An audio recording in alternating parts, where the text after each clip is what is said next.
Qar yağır şəhərə, səssizlik partlayır, kölgələr danışır, gecə yol göstərir.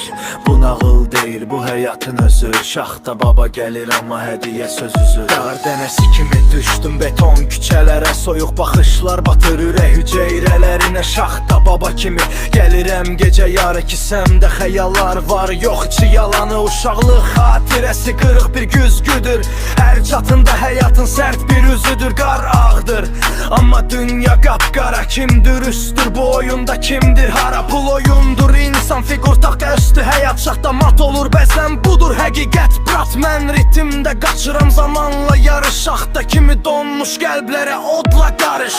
Axsa baba soyuq amma ədalətlidir, hər kəsə pay verir, vicdan biletidir.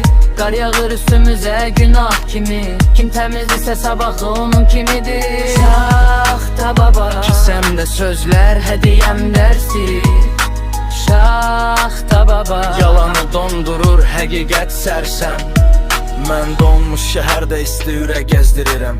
Külək kimi sərtəm amma düz söz deyirəm. Saxta təbəssümlər vitrində satılır. Şaxta baba gəlir, maskalar çatılır. Kim var idi yanında qaranlıq gündə? Kim satdı səni bir ovuc gümüş üçündə? Qar örtür izləri amma vicdan yox. Hər kəs öz kölgəsindən qaçır, bax necə çox. Mən ritmlə döyürəm bu buz divarları, sözlərimin çəkişdir qırar yalanları. Şaxta kimi sərt amma məqsədim təmiz, uşaqların gələcəyi ən böyük işimiz. Şaxta baba uluyuldu bu həyatın özü, Şaxta baba vicdanın soyuq sözü. Şaxta baba gəlir gecə yarı, yalanı dondurur, qalır həqiqət qarı.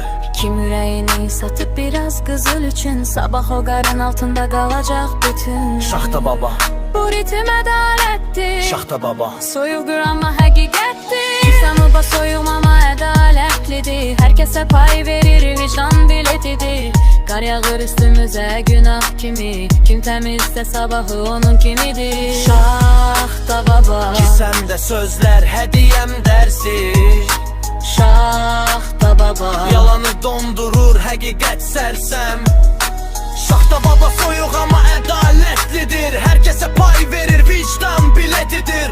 Qar yağır üstümüzə günah kimi, kim təmizdirsə sabah onun kimidir. Şaxta baba, Kisəmdə sözlər, hədiyyəm dərsi.